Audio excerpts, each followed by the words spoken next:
예, 묵상 잘 하셨습니까? 저도 오늘도 정말 특별히 좋은 날인 것 같습니다. 저도 다들 독서 내용이 다 저의 피부를 찌르는 것 같습니다. 먼저 마태오복음 24장 37절에서 44절을 보도록 합시다. 노아의 홍수 이야기가 나옵니다. 예, 그때에는 두 사람이 들에 있으면 하나는 데려가고 하나는 버려둘 것이다. 어, 재림 때도 이런다는 것인데, 그러니까 사람의 아들의 재림, 다시 오심이죠. 재림이란 다시 오심. 예수님이 승천하시면서 제자들한테 약속을 했어요. 내가 다시 올 것이다. 그래서 가톨릭 2000년 역사 안에 가톨릭 교회는 항상 그 재림을 기다립니다. 언젠지는 모르지만 다시 올 것이다 했거든요. 근데 재림 때 두 사람이 들에 있으면 하나는 데려가고 하나는 버려둘 것이다. 여기서 하나는 데려간다는 것은 재림의 영광에 참여시켜 준다라는 뜻입니다. 그 영광에, 하느님의 영광에 참여시켜 준다. 한 사람은 참여시켜 주고, 이건 또 구원을 의미하죠. 재림의 영광에 하나는 데려간다는 것은 재림의 영광에 참여시켜 준다는 뜻이고, 버려둘 것이다라는 것은 재림의 영광에서 제든다는 것이 구원받지 못하는 걸 상징하는 거예요. 하나는 데려가고 하나는 버려둔다는 것은 갈림이라는 거예요. 그러니까 노아의 홍수를 그 전에 얘기했잖아요. 그러니까 준비된 사람은 데려가고 준비되지 않은 사람은 버려진다는 거예요. 그러니까 내 죽음이 준비된 사람은 구원받는 것이고 준비되지 못한 사람은 버림받는다는 것이에요. 그러니까 죽음을 잘 준비하는 게 인생의 최고의 복인 것 같아요. 우리 조상들도 오복 중에 하나가 잘 죽는 거라겠는데 신앙 안에서는 첫째 복입니다. 이거 잘 죽는 것이. 우리는 잘 죽기 위해서 태어났습니다. 이거는 팩트입니다. 예. 그래서 죽는 날이 우리에겐 축제입니다라는 성서의 말씀이 있죠. 그래서 재림 때 죽음의 준비에 대한 이제 그래서 마태복음 24장 37절 44절은 죽음에 관한 준비에 관한 내용입니다. 그러니 깨어 있어라 나오죠. 이 깨어 있어라 것은 내 영혼의 경계를 깨어있다는 건 경계예요. 우리가 보초를 쓰는 거죠. 그러니까 내 영혼의 건강을 위해서 내 영혼이 죄에 물들지 않도록 이렇게 악으로부터 악습으로부터 벗어나는 것을 경계하는 거예요. 영혼 구원을 신경을 쓰라는 거예요. 그러니까 여기서는 또한 덕을 쌓는 것도 의미가 됩니다. 덕이 있어야 되니까. 너희의 주인이 어느 날에 올지 너희가 모르기 때문이다. 이것을 명심하여라 하면서 그리고 마지막에 너희가 생각하지 않은 때 사람의 아들이 올 것이기 때문이다. 재림 때는 이제 최후의 종말이거든요. 이게 이제 종말을 의미하거든요. 그러니까 심판을 준비하라는 것. 그러니까 우리가 교리적으로 심판은 두 종류의 심판이 있어요. 하나는 공심판, 하나는 사심판이에요. 사심판은 뭐냐 그러면 사람이 각자 이제 개인적인 사적인 심판, 공심판은 공적인 심판 말 그대로. 그러니까 사람이 죽으면 개별적으로 심판을 받아요. 그리고 그 개별적인 심판 상태에 있고 재림 때 이제 모든 것들을 공적으로 공표를 하는 거예요. 이게 공심판이에요. 공심판은 이제 세상 종말 때, 재림 때 이루어지는 것이고 사심판은 우리가 죽음으로써 개별적으로 이루어진 심판을 사심판이라 그래요. 그러니까 결국은 크게는 우리 재림이지만 우리의 직접적으로 와닿는 것은 직접적인 것은 우리의 죽음을 준비하는 거예요. 그러니까 여러분이 지금 당장 죽는다면 하느님을 자신 있게 만날 수 있는 건가? 죽음을 설레임으로 내가 죽음을 맞이할 수 있는 건가? 죽음을 내가 설레임 중에 기다림 중에 죽음을 맞이할 수 있는 게 준비된 거거든요. 그러니까 제가 성인전을 보다가 정말로 부러웠던 게 성인들 대부분이 죽음을 기다립니다. 죽음이 공포가 아니라 정말 당신을 내가 일생 동안 그리워했습니다. 이런 마음이거든요. 근데 그 중에서도 정말 가장 잘 제가 전달됐던 게 십자가 성녀 아니에요. 십자가 성녀는 고생을 진짜 많이 했거든요. 그러니까 고생을 많이 한 사람의 죽음이 정말 편안한 것 같아요. 제가 설옥도에서도 그걸 경험했는데 한산인들의 죽음을 정말 저는 많이 봤죠. 직접 관을 이제 옆에 제가 지켜보고 제가 상주 역할을 하기 때문에. 근데 고생을 많이 한 사람일수록 죽음이 편안한 것 같아요. 죽을 때 내 모습 다 그 사람 인생이 다 드러나는 것 같아요. 하느님을 공경하고 인생을 정성스럽게 산 사람의 모습이 얼굴에 다 있어요. 죽어 있는 얼굴에 다 있는 것 같아요. 그러니까 죽을 때 모습은 사람을 속일 수가 없는 것 같아요. 사람은 정말 속일 수 없는 것 같아요. 그러니까 죽음을 잘 준비한 사람의 죽음은 감동이 있어요. 감동이. 죽음이 보통은 도저히 공포라고 생각할 수 있는데 참으로 믿는 사람에게는 죽음은 설레임이고 분명히 감동이 있는 것이 엄청난 감동이 있는 것 같아요. 십자가 성요한이 이제 아주 연세를 드시서도 인정은 별로 못 받았어요. 이 가톨릭 교회의 가장 위대한 성인 중에 한 분이거든요. 철학, 영성 모든 것을 이루신 정말 지금의 영성의 어떤 기틀 중심을 잡아주는 가장 위대한 성인 중에 한 분이시죠. 그래서 가톨릭 교회 박사로 선포되신 분입니다.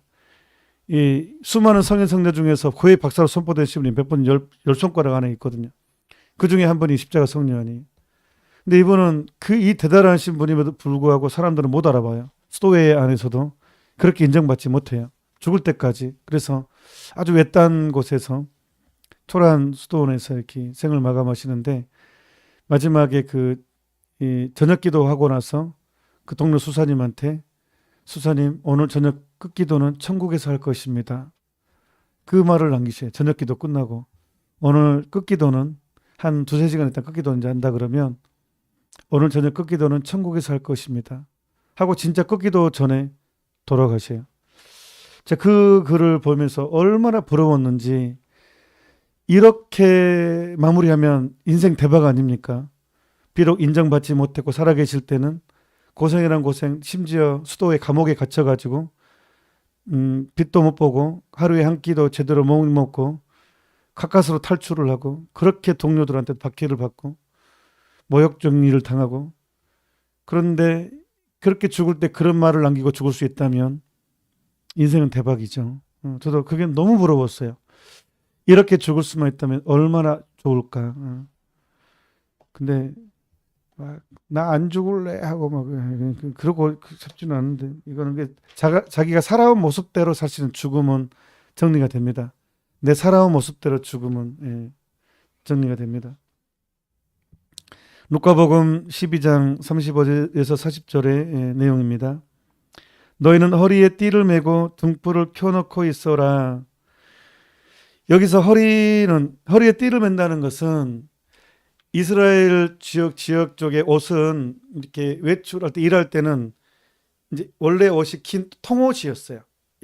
그때 당시 사람들의 옷은 통옷이었어요. 그래서 일을 할 때 길을 나설 때는 허리에 이렇게 일하기 좋게 통옷이니까 이렇게 허리에 띠를 묶었어요. 이제 그건데 그러니까 어떤 일을 할 때 어떤 내가 행실을 행할 때 허리에 띠를 묶는 건데 이것은 이제 극기를 의미하죠. 허리에 띠를 묶는다는 것은 극기를 의미하고 또한 우리가 춤을 출 때 허리가 돌아가잖아요. 쾌락을 좀 멀리하는 것을 의미합니다. 쾌락적인 이제 춤추면 허리가 잘 돌아가야 허리가 안 돌리고서 춤을 출 수는 없죠. 그러니까 인간의 어떤 쾌락의 어떤 중심을 또 허리라고 얘기를 합니다. 그래서 허리에 띠를 맨다라는 것은 극기 생활을 하라는 거. 아까 뒤에 이제 보속을 하여라 살아있을 때 그거하고 일맥상통합니다. 준주성범에. 그다음에 띠를 맨다는 것은 일을 한다는 것이고 행실을 한다는 것이고 행동을 의미하는 것이고 등불을 켜놓고 있으라는 것은 세상의 사물에 대해서 이탈하라는 거예요. 그리스도가 우리의 빛이니까 빛을 비추는 거죠. 빛이 비치야지 어둠이 걷어지는 것이니까 이 등불이라는 것은 이 세상 사물로부터의 탈출, 천국에 대한 그리움을 키운 예수 그리스도의 빛이 와야 우리가 어둠에서 벗어나니까 그러니까 영원한 생명에 대한 그리움을 키우라는 그래야 이제 세속으로 탈출할 수 있으니까 등불을 켜놓고 있으라는 것은 하늘나라에 대한 소망을 키우고 하늘나라에 대한 열망을 키우는 것. 그래서 시편 말씀에 사람은 영원한 것 생각하지 않으면 죄를 짓기 마련이라고 나옵니다. 시편에. 정말로 사람은 영원한 것 생각하지 않으면 죄 짓기 마련입니다. 그래서 등불을 켜라는 것은 영원한 것을 그리워라. 영원한 것을 생각해라. 그래서 결국은 세상 사물로부터 이탈을 해라. 그것입니다. 등불을 켜라는 것은. 혼인잔치에 돌아오는 주인이 도착하여 문을 두드리면 곧바로 열어주려고 기다리는 사람처럼 되라. 이게 이 준비를 정말 잘해야 된다는, 곧바로 열어주라는 것은 깨어있는 것에서는 굉장히 강조를 하는 표현이죠. 근데 놀라운 것은요, 지금 이번에 새롭게 오늘 다 저도 예습을 해요. 저 이거 하기 위해서. 근데 새롭게 들어오는 게 뭐냐 그러면, 주인은 주인이 띠를 매요. 깨어있는 사람에게는 이제 오히려 주인이 이제 이를 똑같이 주인이 허리에 띠를 매고 그들을 식탁에 앉게 한 다음 그들 곁으로 가 시중을 들어요. 와, 이건 정말 좀 새롭게 오늘 다가오더라고요. 이거 준비하면서. 하느님이 우리한테 시중을 들어요. 세상에. 그러니까 이게 그 내용이에요. 주인이 이제 띠를 매고, 여기서 주인은 하느님을 의미하잖아요. 오히려 이제 식탁에 우리를 앉게 해요. 그리고 시중을 들어줘요. 와, 하느님이 우리 시중을 들어요. 이미 예수님이 그렇게 하셨죠. 발도 닦아드리고 그렇게 하신다는 거예요. 그러니까 우리가 깨어 준비한다는 게 얼마나 위대한 일인지, 얼마나 아름다운 일인지, 이게 그만큼 중요하다는 거예요. 그래서 예수님께서 공생활 할 때 첫마디가 회개하여라, 하늘나라가 다가왔다. 이게 준비하는, 하늘나라를 준비하는 거예요. 그래서 줄 치십시오. 예수님의 약속이니까 우리가 나중에 받아야 되거든요. 그들 곁으로 가서 시중을 들 것이다. 하느님이 시중을 들어준다고, 세상에. 와우. 예. 그래서 마지막, 너희도 준비하고 있어라. 너희가 생각하지도 않은 때에 사람의 아들이 올 것이다. 너희가 생각하지도 않은 때에 사람의 아들이 올 것이다. 나의 죽음을 의미합니다. 우리가 내 죽음이라는 건 생각하지 않을 때 벌어지는 거거든요. 여러분, 진짜 태어난 건 순수했지만 죽는 건 순서가 없다니까요. 여러분, 내일 제 소식을 들을 수도 있어요. 김전준 신부가 죽었대. 몰라요, 진짜 이것은. 우리 지금 이 33년 봉헌 준비하는 사람이 제가 알기로는 5천 명이 넘거든요. 지금 유튜브로는 2,500명이 넘고 밴드로도 있고 또 다른 데 공유하는 것은 이게 유튜브에 올라가지 않고 끝나지 한 5분 있다 바로 합산되니거든요. 한 6천 명 넘잖아요. 근데 내일 5천 명 중에 한 명은, 우리 중에 한 명은 하느님 만나고 있을지도 몰라요. 지금 이 방송을 보던 중에 한 사람이든 몇 사람이든 내일은 예수님, 저랑 제 얼굴을 보듯이 예수님 얼굴을 볼 수도 있어요. 인생은 모르는 거예요. 그 사람이 저일 수도 있어요. 분명한 것은 한 70년 후에는 방송을 보는 사람 한 명도 없을 거라는 거. 초등학생만 빼놓고. 아니 100년만 있었으면 100년 후에는 이 방송을 보는 사람은 한 명도 없을 거예요. 그러니까 그래서 너희가 생각하지도 않은 때 사람이 아들이 올 것이다. 그건 나의 죽음은 순서가 없다. 내일일 수 있다. 그렇기 때문에 우리는 은총 상태에 머무르는 게 중요하다. 깨어있는다는 것은 내가 항상 은총 상태에 있어야 돼요. 그러니까 죄를 지으면 미루지 말고 바로 고행사 보라고요. 저는 고행사 미루는 것을 아주 잘못했다고 생각합니다. 성사를 봐야지. 그럼 바로 볼 수만 있다면. 예. 수도원을 가든 어디를 가든 아니 주라고 계속 매달리는데 거절할 주임 신부가 어디 있겠습니까? 계속 진을 치고 앉아 있는데 줍니다. 처음에 안 준다 갔다가 그냥 아주 진을 치고 막 아주 그냥 막 하면 아니 안 줄 사람이 있겠어요? 줍니다. 그러니까 하여튼 고행사는 미루지 말라고요. 은총 상태에 있어야 되기 때문에, 은총 상태에 죽어야 되기 때문에. 그러니까 자다가 죽을 수 있잖아요. 자다가 숨만 멎으면 죽는 거잖아요.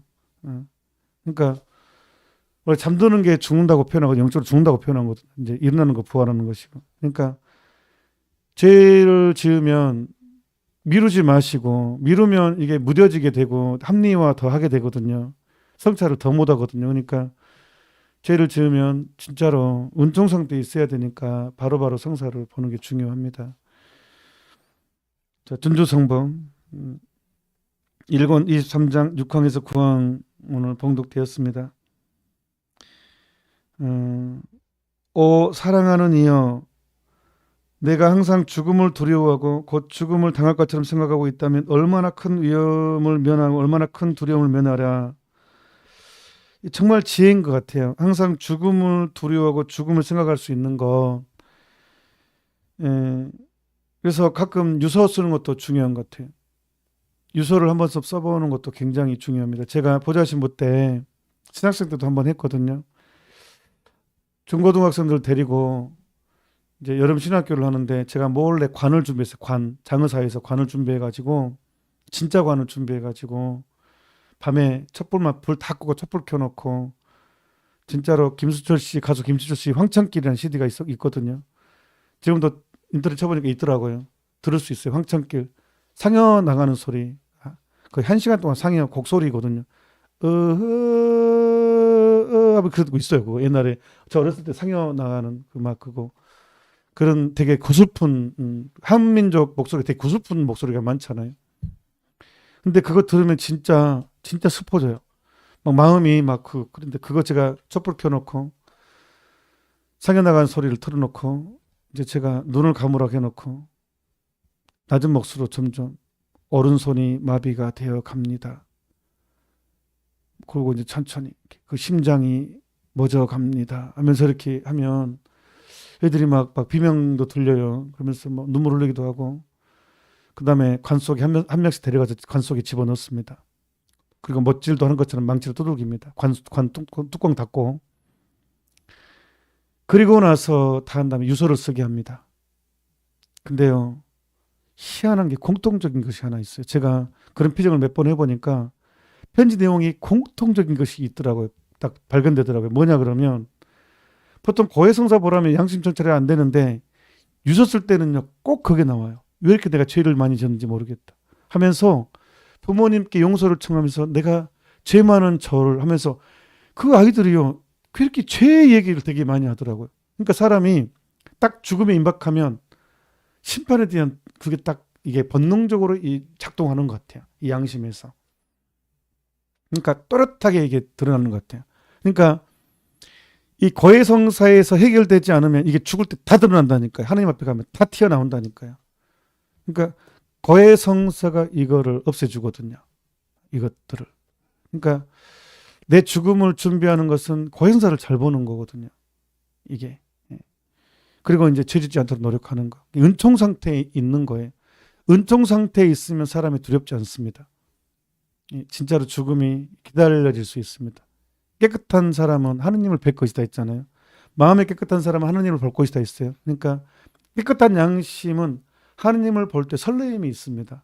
그러니까 바로 항상 죽음을 두려워하는 것은 이제 죄에 대한 두려움과 연결됩니다. 그래서 얼마나 큰 두려움을 면하라. 그러니까 준비한 사람은 죽을 때 두려움을 면한다는 거예요. 그래서 죽을 때 당하여 무서워하기보다는 오히려 즐거워할 만큼 그렇게 살기를 도모하라. 이게 깨어있는 거예요. 죽을 때 오히려 설레임이 될 수 있도록 내 죽음이.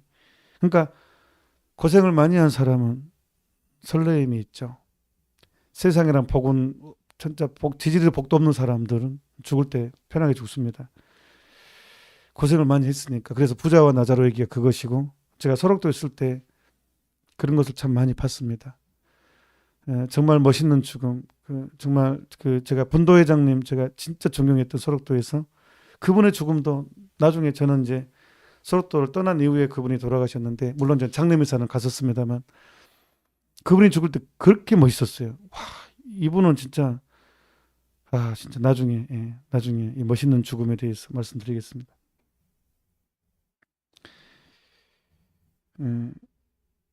그래서 그렇게 하기 위해서는 이제부터 너는 자 결심사항입니다. 줄치십시오.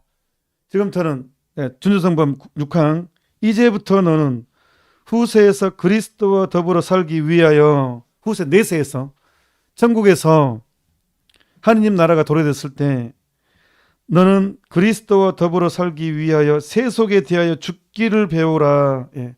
줄치고 별표치고 세속에 대해서 죽기를 배우라. 세상적인 것에서 맞들이지 말라는 겁니다. 사람한테 애착하지 말고 사물한테 거기에서 기쁨을 찾지 말라는 거예요. 세속에서 샤제들이 보통 이렇게 로만 컬러가 있잖아요. 그리고 검정 옷을 보통 일반적으로 많이 입잖아요. 왜 하필 검정 옷을 입은 줄 아십니까? 사제에게 왜 검정 옷을, 보통 정식 옷이 검정 옷이에요. 수단도 검정색이 주류죠. 왜 검정색을 입냐 그러면 세상에 대한 죽음을 의미하거든요. 이미 너는 성도 포기하고 가족도 포기했다. 세상에 대한 죽음이죠. 여러분, 저는 직무사제, 여러분 보편사제, 같은 사제거든요.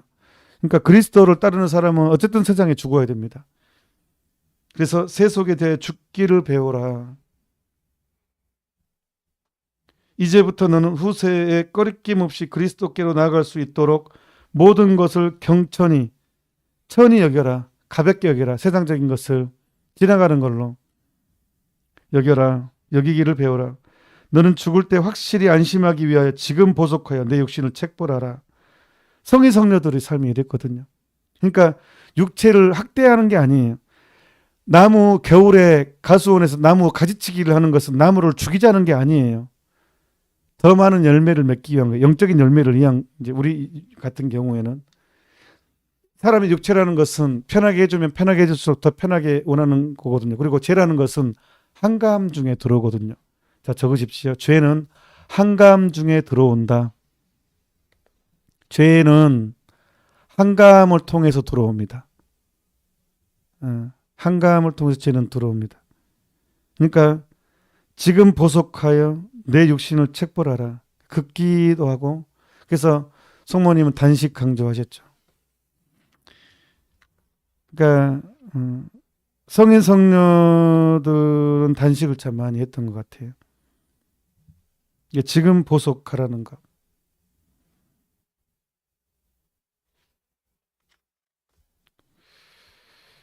그 다음에 7항 오 미련한 이여 하루라도 더 살 줄을 분명히 모르면서 어찌 오래 살 줄로 생각하느냐. 그러니까 우리가 오래 살 걸로 생각하는 게 미련한 길이라는 것. 내일도 모르는데 오래 살 걸로 믿고 있는 것. 내일도 모르면서 오래 살 걸로 믿고 있는 것이 미련한 것이다라는 것.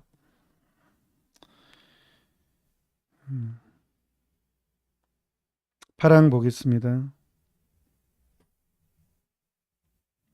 중간에 중간이 아니고 내가 죽은 다음에 누가 너를 기억하여 주며 누가 너를 기도해 주랴. 소록도에서는 전통이 있습니다. 이제 가족들이 오지 않기 때문에 보통 한센인들은 오는 경우도 있지만 보통 이제 보통 가족들에 대한 미련이 정리가 됐죠, 살면서. 그래서 장례 예물하고 내가 죽었을 때 몇 년치 미사 예물을 미리 봉헌합니다. 그 통장에 남겨놓습니다. 이제 이제 환자 중에 회장이 있어요. 그 사람한테 미리 이제 맡깁니다. 몇백만 원씩을 해서 나를 위해서. 그래서 사목회장의 중요한 역할 중에 하나가 매 미사 때마다 이제 그 돌아가신 분들을 이제 돈의 액수에 계산해 가지고 계속 미사 봉헌해 주는 거예요. 그러니까 내 죽음 미사를 내가 미리 준비합니다. 내가 미리 딱 해서 내 장례 미사는 내 관 들어줄 사람에게 음료수 각으로 딱 챙기고, 화장해 줄 사람에 대해서 용돈 챙기고, 그 다음에 내 연도 받쳐준 사람들을 위해서 음료수 값 다 자기가 챙겨 놓습니다. 그 다음에 내가 이제 장례미사부터 이제 그 차례대로 연미사, 나를 위한 미사를 미리 이분들이 저축해서 그 딱 봉헌하고 사망합니다. 자기가 준비합니다. 그것도 괜찮은 것 같아요. 여러분 자식 믿지 말고 미리 딱 해가지고 그것도 그래서 매 미사 때 올라갈 수 있게.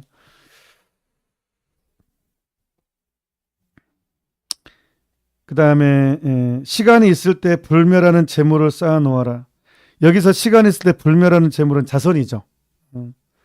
예수님께서 가장 가난한 사람들에게 가장 불쌍한 이에게 해준 것이 나에게 해준 것이다. 그래서 가장 불쌍한 이들에게 자선을 베푸는 것 정말 중요한 것 같습니다.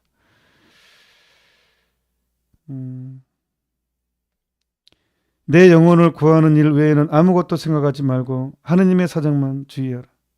그러니까 내 영혼 구하고 사람은 무엇을 위해서 태어났느냐 사람은 하느님을 알아 영원한 생명을 얻어 영원한 행복을 누리기 위하여 태어났느니라. 이게 전부라는 거예요. 내가 없으면 다 없는 거잖아요. 내 영혼을 구하지 못하면 그 무슨 의미가 있어요. 내가 지옥 가버린다면 그 무슨 의미가 있겠습니까. 그러니까 그것이 가장 첫째라는 내 인생의 모든 것이라는 거예요. 그러니까 그게 그 말 준주성범의 내 영혼을 구하는 일 외에는 아무것도 생각하지 말고 하느님의 사정만 주의하라. 그래서 십계명 지키도록 최선을 다해야 됩니다. 있는 힘을 다해야 됩니다. 불가능하다고 포기하면 백기를 들어서는 안 됩니다. 그게 타협이고 합리화입니다. 하느님의 성인들을 공경하고 그들의 행위에 본받음으로써 지금 벗을 삼아라. 그러니까 이게 성인들의 통공이거든요. 그러니까 성인들이 우리를 도와줍니다. 성인들의 도움을 청하면 성인들은 또 성인들에 대한 그게 있었어요. 그리고 성인들이 우리의 어떤 기준이 됩니다. 성인전을 많이 읽으면 성서에 대한 해석이 분별이 있게 돼요. 그러니까 왜 성인전이 중요하냐 그러면 성인들은 성령의 영감을 받아 성령의 삶을 산 사람들이잖아요. 그러니까 성서 해석에 탁월한 사람들이죠. 성인 성녀들이. 그러니까 성인 성녀들이 해석한 성서가 진정한 것이죠. 성서는 성령의 영감을 받은 책이니까 성령의 영감을 받은 성인들의 해석이 중요한 거예요. 그러니까 성인전을 많이 읽다 보면 당연히 성서의 삶으로 산 그들의 성서 해석이 굉장히 힘있게 중심을 잡아줍니다. 그러니까 성서를 내 입맛에 맞게 해석하지 않는다는 거예요. 성서를 성서로 하느님 말씀으로 해석을 하게 되는 은총이 있어요. 그러니까 분별력이 생기는 거죠. 그러니까 성인들의 삶이 내 삶의 기준이 되는 거예요. 분별력이 생겨요. 분별력. 이게 굉장히 중요합니다. 성인들을 책을 많이 읽는 거. 그러니까 성인들에 관해서 어떤 사람이 쓴 책 말고 그 사람이 사견이 많이 들어갈 수 있더라고요. 그러니까 성인들이 직접 쓴 책, 특히 자서전, 천주자비의 글, 성로 수아드레사, 그다음에 십자가 성령안의 책들, 그다음에 알퐁소 리고리오 성인, 그다음에 신심생활 입문 뭐 이런 책들, 준주성범도 뭐 불후의 명저고, 그런 성인들이 직접 쓴 책들을 보면 준주성범 저자는 성인 토마스 아켄퍼스는 성인은 안 됐을 거예요. 그거는 좀 다른 하지만 불후의 명저로 이미 고전으로 알려져 있고 나머지는 뭐 성인들이 직접 쓴 책을 저는 추천합니다. 성인들에 관해 다른 사람이 쓴 책 말고 성인들이 직접 쓴 책을 말하는 것입니다. 그래서 성인전하고 성인들이 직접 쓴 책, 몽포르의 루도비코 성인전도 정말 중요합니다. 지금은 책방에 없어요. 헌책방에서 구할 수 있어요. 헌책방 뒤지면 몽포르 루도비코 성인책 구해서 이 성인은 참 파란만장 뭐 6군데 교육에 쫓겨난 성인이시죠. 아무튼 성인들을 공경하면 그들의 도움도 받고 삶의 기준으로 삼을 수 있습니다. 그다음에 구왕 너는 이 세상을 지나는 순례자나 나그네로 여겨 세상의 모든 사정에 상관치 말아라. 나그네 정신을 기울여야 된다는 거예요. 나그네 정신이 신앙생활하는데 굉장히 중요합니다. 그래서 제가 미국에서 이제 살 때 한국 사람보다 더 순수한 사람이 훨씬 많습니다. 제가 봤을 때는. 나그네 정신이 기본적으로 있거든요. 그래서 저는 3년 살았을 때 정말 행복했었습니다. 스모츠처럼 빨아들이는 그 순수함이 있더라고요. 그래서 제가 선고했어요. 왜 한국에서 느끼지 못했던 것을 여기서 이렇게 많이 느낄까? 한국에서 좀 느꼈지만 미국에서 훨씬 크게 느꼈거든요. 근데 그것은 제가 생각했을 때는 나그네 정신이 있었기 때문에 더 순수해진 것 같아요. 이 나그네 정신, 타향살이가 나그네 정신을 더 갖게 하는 것 같았어요. 그래서 이건 정말 중요한 것 같아요. 나그네 정신. 그래서 제가 오늘 독서의 마무리로 노래를 불러드리겠습니다. 성가를 불러드리겠습니다. 가톨릭 성가책 463장입니다. 같이 부릅시다. 집에 성가책 있죠. 463장 순례자의 노래 463 3장 순례자의 노래입니다. 목소리가 잘 나와야 되는데. 인생은 언제나 외로움 속에 한 순례자, 찬란한 꿈마저 말없이 사라지고 언젠가 떠나리라. 인생은 나뭇잎, 바람이 부는 대로 가네. 잔잔한 바람아 살며시 불어다오 언젠가 떠나리라. 인생은 들의 꽃 피었다 사라져가는 것, 다시는 되돌아오지 않는 세상을 언젠간 떠나리라. 인생은 언제나 주님을 그리는가 보다. 영원한 고향을 찾고 있는 사람들 언젠가 만나리라. 오늘 주제는 생애 마지막 것들이었습니다. 우리 죽음을 잘 준비하도록 우리 위대하신 몽포로 성인께서 우리를 인도해 주십니다. 성인께서는 12일 동안 포기하지 않고 쫓아온 우리를 각별히 사랑하시고 이끌어 주실 것입니다. 오늘 또 승리하셨습니다. 내일 또 그냥 미리 언제 2월 1일 하지 그거 생각하지 말고 그냥 하루 또 내일 하루 또 버티자 이런 식으로 하다 보면 2월 1일이 올 것이고 2월 2일이 오지 않겠습니까? 오늘 또 수고하셨습니다. 내일 아침 미사도 뵙고 스지 잡히신 길에 또 뵙고 저녁 8시에도 보도록 합시다. 수고하셨습니다.